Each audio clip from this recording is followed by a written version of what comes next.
Oui, merci Madame la Présidente. Alors tout d'abord, mes remerciements aux représentants de TikTok qui ont finalement répondu aux injonctions du Parlement européen. Alors moi, la première interrogation, c'est que nous sommes en pleine période électorale et nous discutons finalement des élections en Roumanie.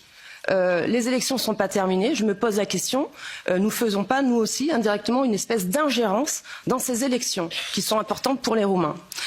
La deuxième question, on l'a vu, et elle soulève la liberté d'expression, on l'a vu cette année, a été marquée par des attaques sur les réseaux sociaux. On l'a vu avec Thierry Breton qui a attaqué plusieurs fois Elon Musk. Cet été, c'était Telegram avec l'arrestation de son dirigeant. Aujourd'hui, c'est TikTok, parce qu'effectivement, les résultats électoraux ne plaisent pas. Les sondeurs n'ont pas vu arriver ce candidat et donc du coup, ils ont trouvé un coupable. C'est TikTok. Au fond, la question qui se pose, c'est pas de savoir si le DSA est bien respecté par TikTok, mais quel élément pourrait être trouvé pour expliquer la percée électorale d'un candidat eurosceptique en Roumanie. Certains ici se targuent de liberté, mais la seule chose qui leur vient à l'esprit, c'est sinon d'interdire, du moins réglementer, surveiller, contrôler, à tel point que cela semble constituer à leurs yeux le principal avantage de la nouvelle législation européenne qu'est le DSA.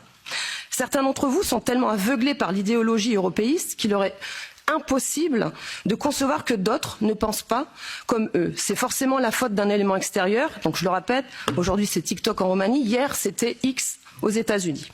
C'est la même logique que sous les régimes communistes. Si vous n'êtes pas communiste, c'est que vous êtes mentalement malade ou sous influence étrangère.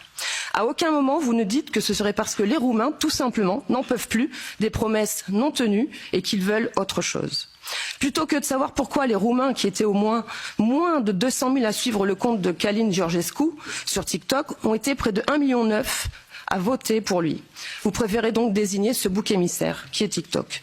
Moi, je me permets juste un petit conseil, plutôt que de vouloir restreindre toujours la liberté d'expression, faites en sorte que nos citoyens vivent mieux. En Roumanie, le salaire minimum net n'atteint même pas 500 € et près d'un quart de la population vit sous le seuil de pauvreté. C'est ça la réalité et ce n'est pas la faute de TikTok ou de je ne sais quelle autre plateforme numérique. Je vous remercie.